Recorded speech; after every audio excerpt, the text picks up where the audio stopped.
चेतन राजा का दस्तान बाबा श्रोता सुनो लगा के कान। दोनों प्राणी रहले बाझ बाझिन श्रीमान।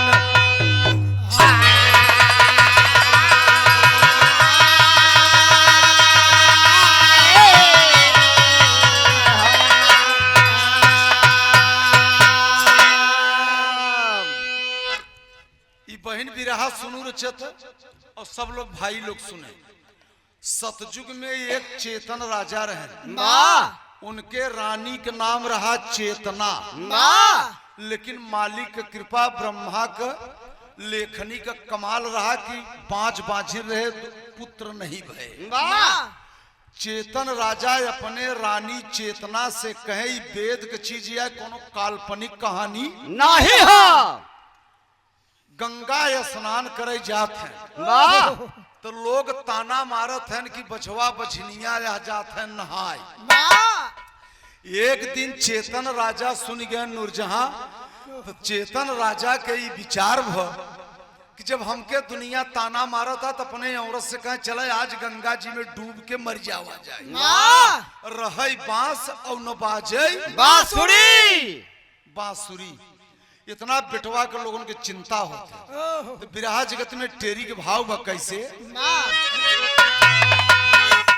ललनवा नयानन में हमारे। ये बिरहा सकल देशवासी पूरे भारतवासी के लिए, माताएं बहन हर एक बिरादरी और समाज के लिए सुधई राम यादव भेजता कि समझें कि ये दास्तान कैसा है और कैसन बियही औरत होत है। ललनवा नयांगन में हमारे राजा रानी करते गंगा स्नानवा। ललनवा नयांगन में हमारे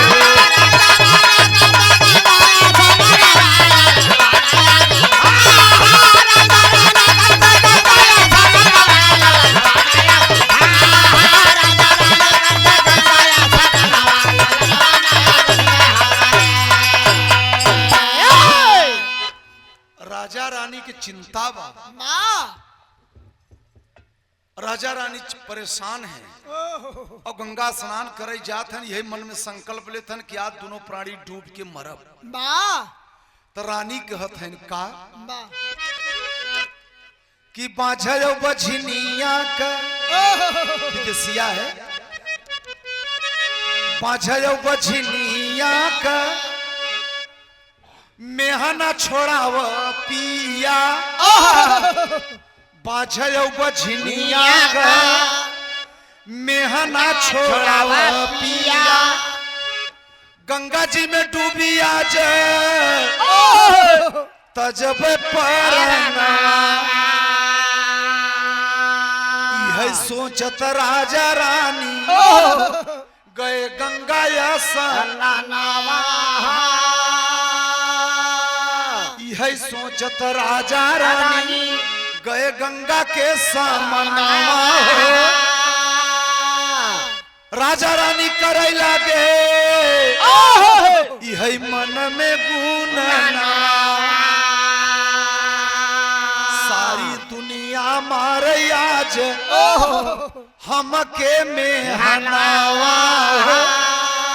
सारी दुनिया मारे आज हमके में हनावा। गंगा जी में डूबी अपनी हम तजबई पर नेकुरा तकी पानी में ओलियाई गईले दोनों जाने। तबल प्रगट भैली गंगा जी माया। जब नेकुरा तक पानी में राजा रानी चेतन राजा रानी चेतना जब गंगा जी में डूब के मरे के पयान कसिन नासिका तक जब पानी में लियाई गई तो गंगा जी प्रकट हो गई। कहे राजा साहब रुक जाओ राजन, ये हमारे गोदी में तुम जान क्यों दे रहे हो। तो चेतन राजा कहें कि माता जी हमरे कोई औलाद नहीं, हमके दुनिया ताना मारता, तो हम का करब जी के? जिये से बढ़िया तो बेहतर मरना है। जब सारी दुनिया हमके मेहनत ही मार दे तो हमार जियब अब कोनो जियब नहीं बा। बेकार। गंगा मैया प्रकट हो के कहे जा राजा एक शर्त हमसे कर, कहे का? कहे तोहरे 8 बिटवा और 1 बिटिया देत है। ये गंगा जी अब ब्रह्मा नहीं लिखे हैं, एक गाना में समझत जा। अभी ब्रह्मा के लेखनी ओखनी नहीं हो। गंगा जी के रहा ब्रह्मा के बिटिया। एक नोट कर ले, गंगा जी हो। हाँ गंगा जी ब्रह्मा के बिटिया है ना, वहां मत पूछा नहीं, अभी दूसर बताओ लगा। गंगा जी हैं सगई ब्रह्मा के बिटिया, विष्णु और शंकर जी के भतीजी। ध्यान दे, ये गंगा जी अपने शक्ति से 8 लड़का 1 लड़की दे दी राजा के। सवाल का रखी कि जेठ बेटवा 1 ठे हमार और 7 बेटवा 1 बिटिया तोहार। मतलब पहले ठीक हमार रहे। हाँ पहले ठीक लड़का हमार रहे। चेतन राजा स्वीकार कैले कि माता जी एकदम जा, जेठ बेटवा तोहार और 7 बेटवा हमार। बात तो हो ही गई। अब ये घरे आए, मालिक के कृपा से 8 लड़का 1 बिटिया पैदा भई। धीरे धीरे बच्चा सयान भय। 7 लड़का के बियाह कई दे, धीरे धीरे राजा तो राजा रहे, और 1 लड़की जो रही बिटियों के बियाह कई दे। लेकिन जो जेठ बेटवा गंगा जी अपने के ले रहे, उही लड़का के एक तिल कहारे नहीं आवे। गाड़ी में भौरी रही हो, वहाँ लड़का के तिल कहारे नहीं आवे। राजा बड़ा परेशान है। हितनाथ कहे कुल बेटवा बिये है, लेकिन 1 बेटवा नहीं बिये। रखे है। हाँ एक रणुआ रखे है। अब राजा लज्जित हो लागे तो हितनाथ जुट के उहू लड़कवा का शादी रचाई दे। तो बीच में गंगा जी है या चेतन राजा का किला यहाँ पार, और जौन ऊ राजा का किला बा लड़की वाले का गंगा वहाँ पार। मतलब यहाँ पार वो पार। हाँ जैसे यहाँ लंगे लंगे वहाँ लंगे भोजपुरी भाषा में।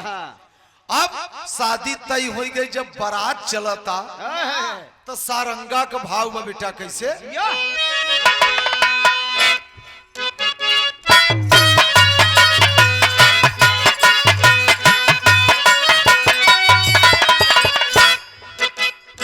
गावा जात रहा दादा पंधारी निकाले रहने के कैसे? कहीं माई कहीं की बिटिया तो है नियरे बियहबे, लेकिन बाबूजी कहलनी बड़ी दूर हो। यही के हैदर अली उस्ताद गाए रहे कि माई का कोखिया होली कोहरा कयाऊआ हो, बाबू कहीं मगिर पहाड़ हो। लेकिन पूर्वांचल के कलाकार भैया हो, ये इतना ही नहीं, ये पूर्वांचल के कलाकार गाओ झझड़े मड़ुआ जिनी छवाया ये बाबा, लगी है सुरुजुआ के घाम हो। लेकिन हम बदल के गाओ। कवा बदला भाई? हम बदल दिया बदल दा। एक पत्ती बढ़ाई दी बेटा हमारी दैया, देखे हम बदले रहे का। अरे केतन सजाल बिटिया अपने तन पे गहनवा, लेकिन सेनुरा बिन पूली पे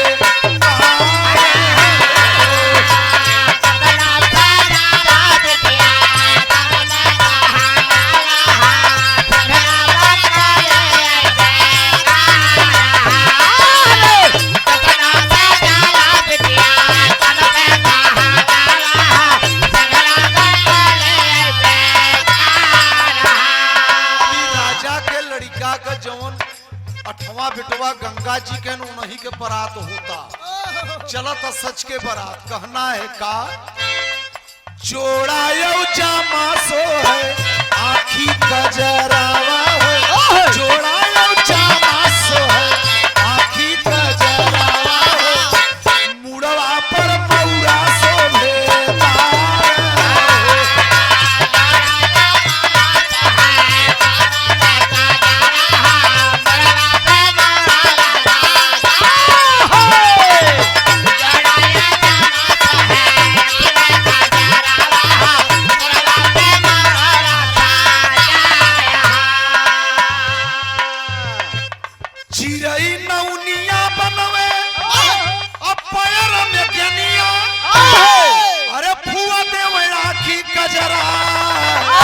के नगनिया लेकिन क्या लगा लेकिन लगा कि मथवा टीकाए हमरे मथवा टीकाए मथवा टीकाए हमरे चौरा चदानावा मथवा टीकाए हमरे चौरा चदानावा देखै तब लोग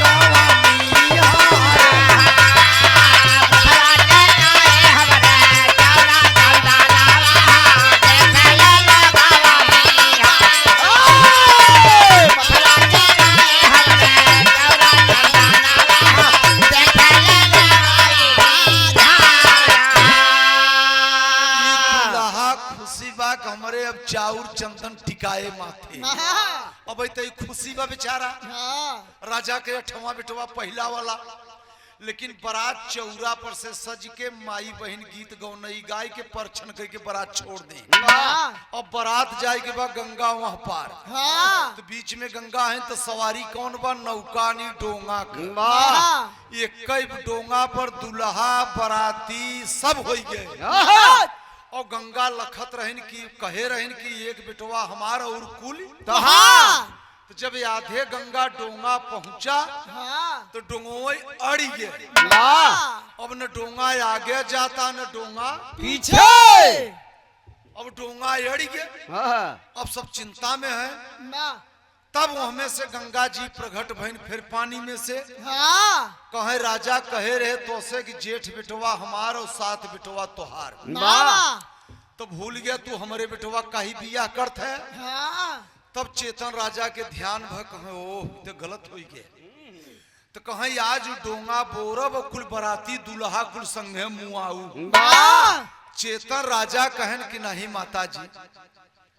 बरतिया छोड़ दे जाई बिया के लौटब दुल्हा कहेस दुल्हवा हाथ जोरेस कि माता जी जाए दे बियाह कई के लौटत है तो कोनो दूसर रास्ता तो बा नहीं आऊ तो तोहरे घाटे तो आज डोंगा छोड़ दे जात है अपने दुल्हन से बियाह कैले और काल दुल्हन ले आई के आऊ तो बराती एक डोंगा पर और हमार दुल्हन अकेले एक डोंगा पर और हम अकेले एक डोंगा पे रह तो तू हमें बोर के मुआई दी गए बड़े प्रेम से अपने दुल्हन से शादी किए राजा का लड़का और जब बारात लौट के आए संगे लाग दुल्हन भी आवता तो दुल्हन दूसरे डोंगा पर और राजा का लड़का अकेले दूसरे डोंगा पर और बाराती कुल दूसरे डोंगा पर तो जब दुल्हा का डोंगा आधे गंगा पहुंचा तो डोंगोई बूढ़ी गया दुल्हवा का हाँ अब देखा ध्यान दे दुल्हन संगे लाग बिया कह के आवता ध्यान दे और जब डोंगा बूढ़ी के बीच धारा में अब तो दुल्हन विधवा हो गई माफ करना दुल्हन के डोंगा यहाँ पार उतर गए अब तो रोवाई शुरू हो गई हल्ला हो गया कि डोंगा बुड़ गया दुल्हा के डोंगा बुड़ गया तिवारी महाराज दुल्हा के डोंगा बुड़ गए अब हल्ला हो गया तो टेरी में बिठवा भाव देख पड़ता कैसे शेर पछा नैहर सासुर भई रोवाई दुल्हनिया के ससुरे रोवाई होता नैहर और नैहर खबर गई तो हरो की भैया दुल्हवा डोंगवा गंगा जी में बुड़ गया नैहर सासुर भई रोवाई और दुल्हन विधवा हो गई भाई ललनवा नयनन में हमारे सेनुरा धोवई रानी मरी गईलन सजनवा ललनवा नया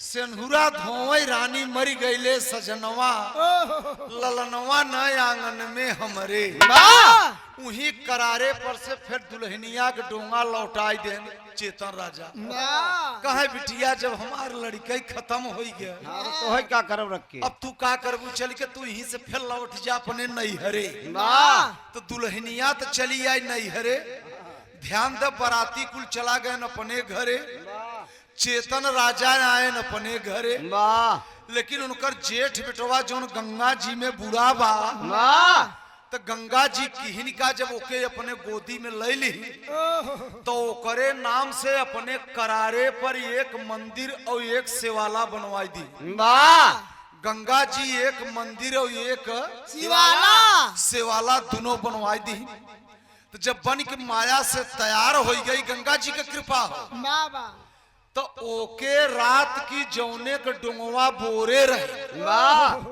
ओके करत का है गंगा जी चाउर दाल पिसान और चिमटा कराही बर्तन भगोला डेचकी लोटा बल्टी कुल दे दी हाँ आलू भाटा सब कहा लई के जाओ तोहरे नाम से मंदिर और सेवाला बनवाए है वही मंदिरे में तू एक काम ही करा कर कब तो तोहे मुआई दे है तो जब सोई जाए सारी दुनिया तब तू 12 बजे रात निकल के जावा कर और कुल सामान ले कोई मंदिरे में बनवा खावा कर और 3 बजे 3:30 बजे तक वही सेवाला में रहा कर और जब 3:30 बजे जहाँ लग सब गंगा या स्नान भोरही में कर और तब पट से तू आ जावा कर हमरे लगे गोदी में ऐसा ही लगा कर एक दिन ओकरे ससुरारी का एक औरत आई यहाँ पर कोनो काम बदे और शाम के बेला में जब जाए लगी तो निहार हो के डोंगा ग छूट का करे अब कहाँ जाए तो सब दूसर साधन तो बाना ही वही सेवाला में वो रह गई और जब 12 बजे रात चिमटा कराही पिसान चाउर दाल ले के वो निकला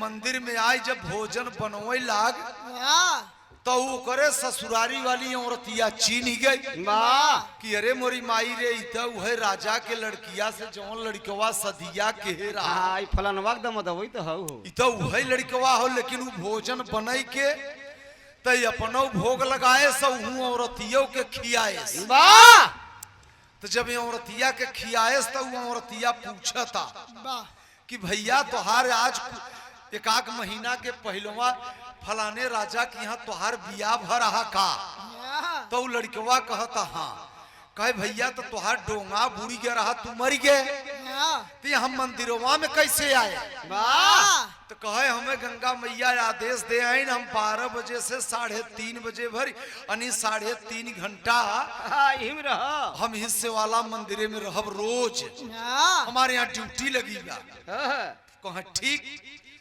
अब सवेर भाई औरतिया गई ओकरे ससुरारी वाली तो करे मेहरुआ से बताई दे कहे ये बन्नी ये बिटिया जैसे तोर बियहवा भह न वो तोर आदमी वही सेवलवा में वही मंदिरवा में आवत है तो दुल्हनिया पंचो ध्यान दे वो दुल्हनिया कहे कि चल के हमें दिखावा तो दूसरे दिना ओकर मेहरुआ और गौना के औरतिया दोनों आई गए मंदिरवा में और दिन भरी हन बैठी हैं जब रात 12 बजा तो सहे निकला ओकर तो ड्यूटी बा और जब आई तो फिर भोजन बनाए तो तीनों जनी के खियाए यानी दोनों औरत और अपनो खाए 3 जने हो गए तो सवेर भर तो करे गांव वाली औरतिया कहे अब चल वो गए पानी में तो दुल्हनिया कहे जा अब हम न जाब तो ओकरे ससुरारी वाली औरतिया चली गई लेकिन ओकर बियही औरत वही मंदिरवे में रह गई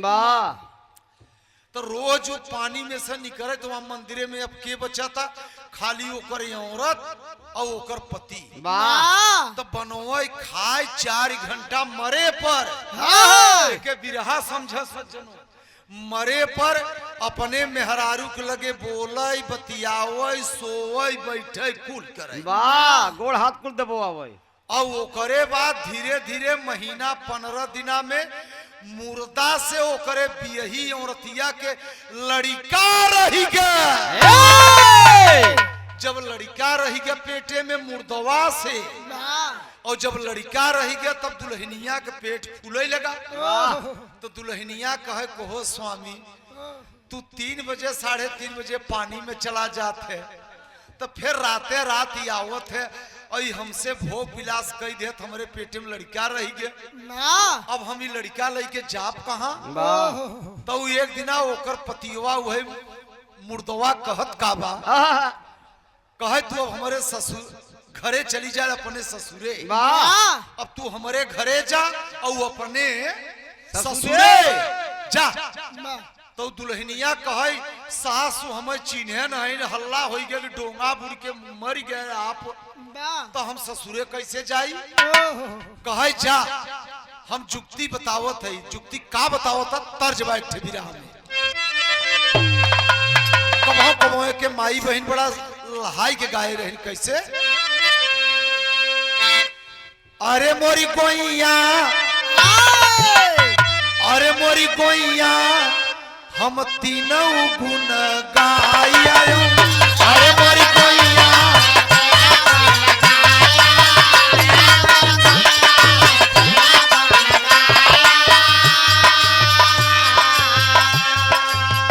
रहिया में एक साथी देखा। रहिया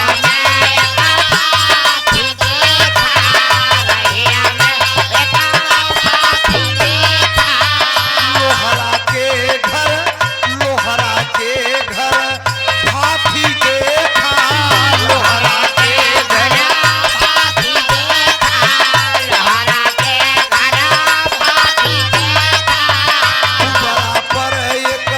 तू बराबर एक हाथी देखा।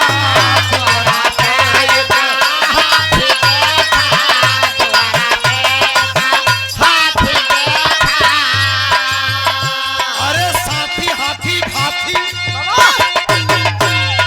साथी हाथी भाथी तीनों गंगा में बहाई आयो। अरे मोरी गोइया हम तीनों गुण गाई आयो।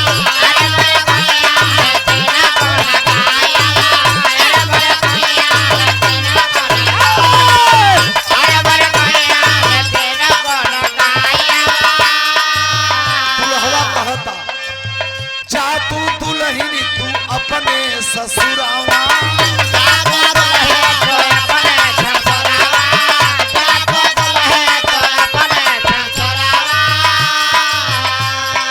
गंगा से न उठे उठावे।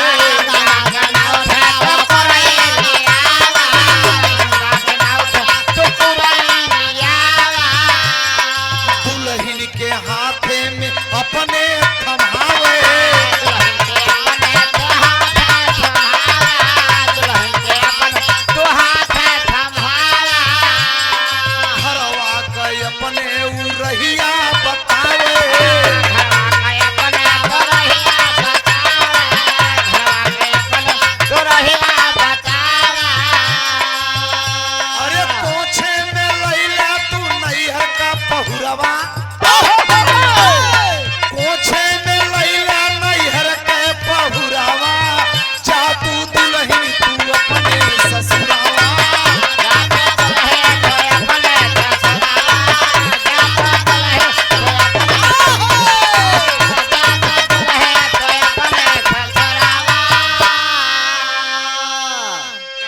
गंगा जी से 9 ठे कुरुई मांग के ले आए, कहे यह कुरुई बेचत की चली जा जा। और हमार महतारी कुरुई के बहुत शौकीन बा। वहाँ जमाने में प्लेट कप इतना नहीं खुल रहा, तो लोग काशी का कुरुई बनवे हिते नाते पानी पिया दे भौंकी कुरुई। तो गंगा जी से 9 कुरुई 9 कलर के मांग के लिए अपने मेहरुआ दे दे।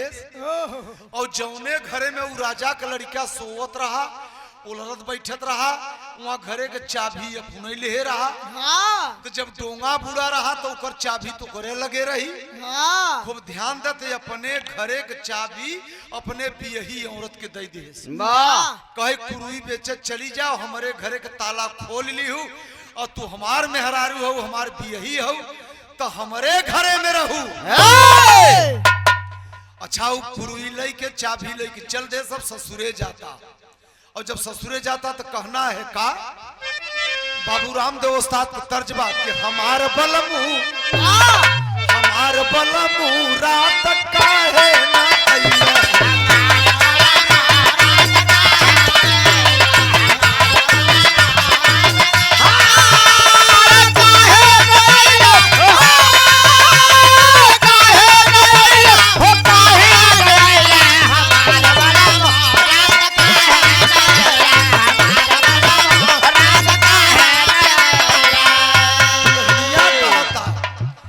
हमार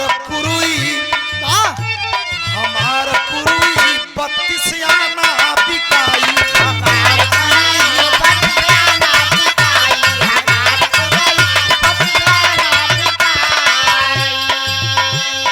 बेचत कुरुइया वो पहुंची ससुरा।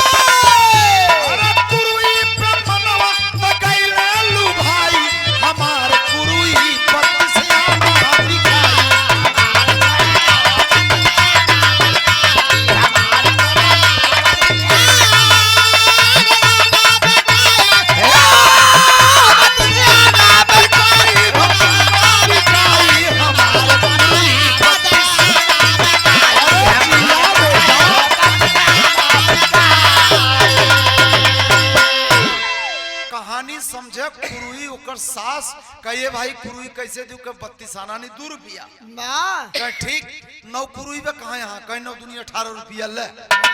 और 18 रुपया दे के 9 कुरुई ओकर सास ले ली।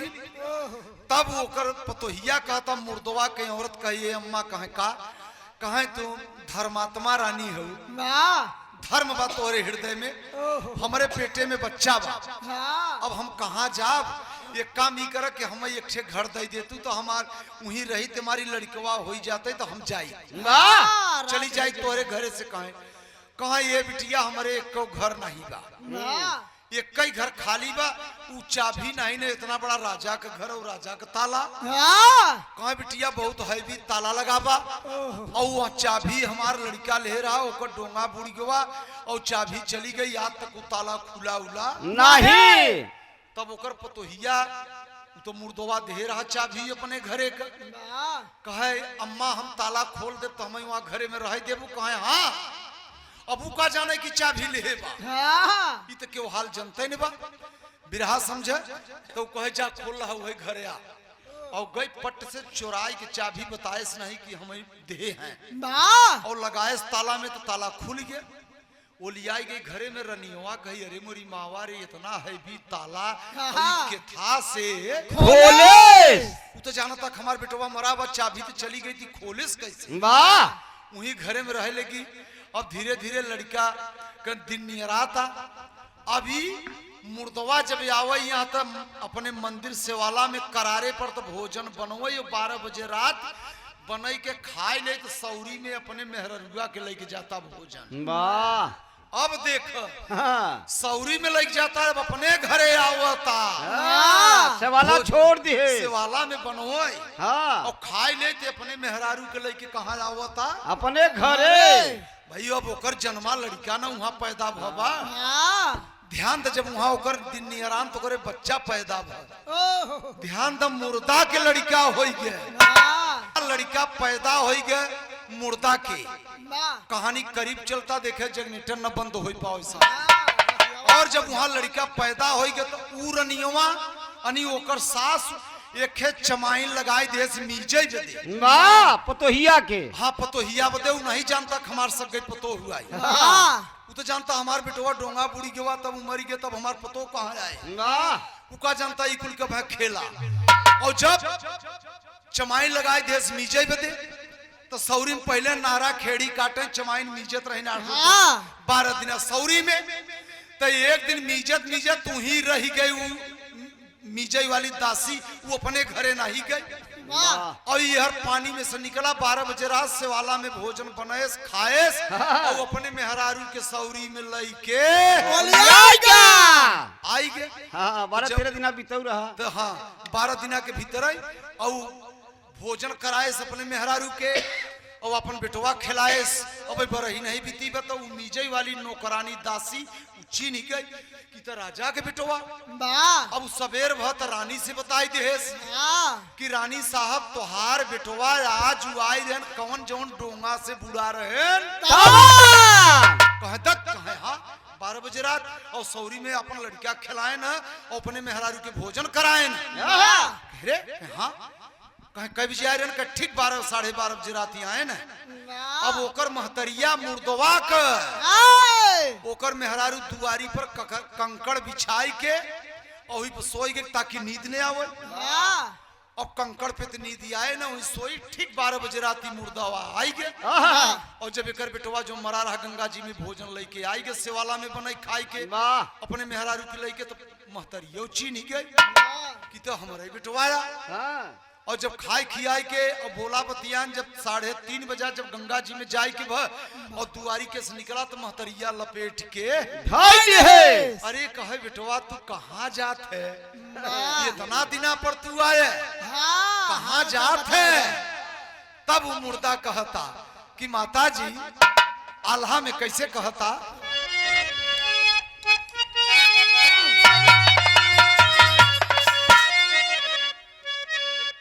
हमारे बेटावाना का गाना कौन बा हमारे बेटावाना का फानी दे बरहिया माई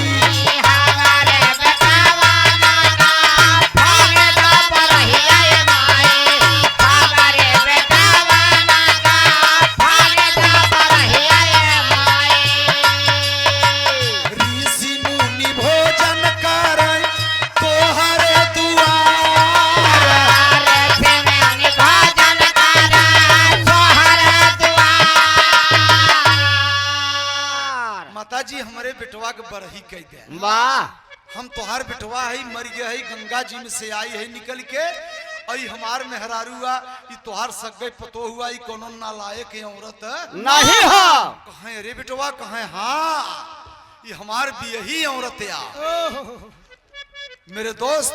लेकिन कहीं कहीं कहा गवा कि यही से बढ़ के प्रेमिका निकल गई है समाज में ऐसा वेद इतिहास गवाही यही से बढ़ के हाँ प्रेमिका निकल गए हैं 100 तरह ऐसा प्रमाण हाँ घरों नाश कर दिए हैं घरों कतो नाश करे हैं कतो आगे निकल गए कतो घर बसाए हैं कतो घर उजारे हैं इतना नारिन का काम या लेकिन कहना है का और का कहता हूँ माँ पहला न्योता गंगा जी के दीहु महतारी हमारी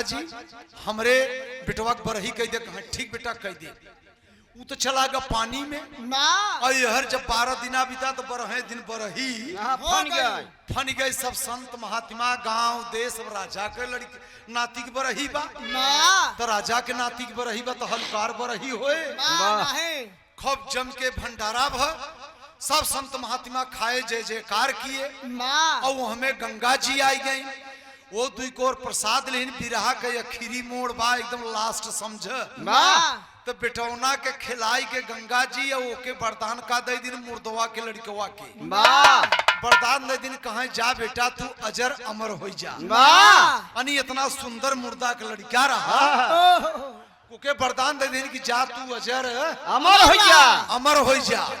और तब दुल्हनिया अनि मुर्दवा के औरतिया गई गंगा जी के गोड़ धरे तो के कह दिन कि तू जा बिटिया सदा सुहागिन रह यही गड़बड़ाई गई। हाँ खंड स्वभाव रहे जब ओके कह दिन सदा सुहागिन रह तब वो मुर्दा के औरत कही अरे माता जी हम सदा सुहागिन कैसे रहब हमरे पति के तो तू डोंगा बोर के मुआई देहू तो हमरे लड़का के अजर अमर कह दू हम उन्हीं के औरत है न जेके तू मुआए हऊ तो जब हमारे पति तू मुआए दू तो हम सदा सुहागिन हई कहा कैसे रह तब गंगा जी कहें अरे वह जो मुआए है 8वां बेटवा राजा का तय उन्हीं के मेहरारू है कहें हाँ गंगा जी कहें तब सदा सुहागिन कह दिया अम्मा मिला फंस गया कहें अच्छा रह जो गंगा जी माया से उड़ान लेन गई ब्रह्मलोक में ब्रह्मा के लगे अपने पिताजी के लगे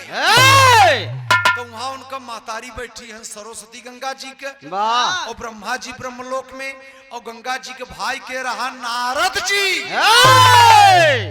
सब इकट्ठा परिवार भय कहे पिताजी तनिषा एक मुर्दा का देखत जब फाइल जब खसरा खतियों में देखे तो कहे अब एक तो गंगा जी में खत्म कहे पिताजी अब गड़बड़ हो गया कहे का कहीं अपने पत्तरा में जहां ओकर मृत्यु लिखे है अब वही काट के जिंदा लिखे ब्रह्मा कहें अब ऐसा न होए कहे ना अब हम सदा सुहागिन मुर्दा के मेहरारू के बनाई दिया तो सदा सुहागिन तब होए जब तू पत्तरा में सही लिखबे तो तू लिख ब्रह्मा कहे बिटिया हम अपन विधान न पलटब गंगा जी कहे ब्रह्मलोक में कहे आग लगाए के पूरा ब्रह्मलोक फूक दे तो हर बिटिया है जल्दी पत्तरा बदल का करे बिटिया रिसियाई गई तो बापे के मजबूर हो के पड़ा तो बिटिया इतनी क्षमता रखे कि अपने पिताजी के बात के टलवाई के और जहां मुर्दा के मृत्यु लिखा रहा वहां जिंदा लिखे पड़ा फिर से और जिंदा लिखवाई के अपने हाथे अपने आंखी से पढ़ के और फिर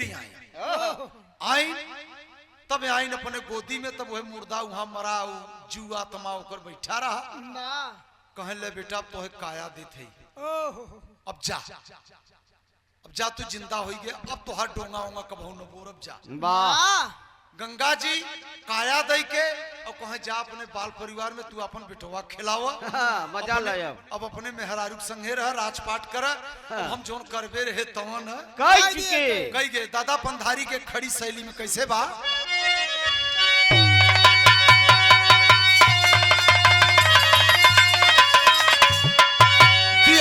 परिदान अरे जिंदा कई के गंगा रनिया पायसी अपन ऊपर निया हो गंगा रनी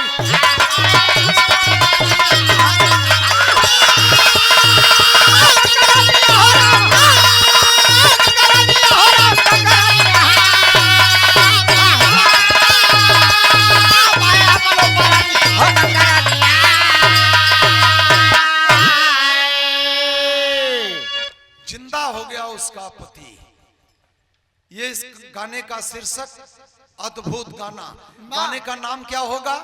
इसका शीर्षक मुर्दा से पुत्र पैदा। मुर्दा से पुत्र पैदा पैदा।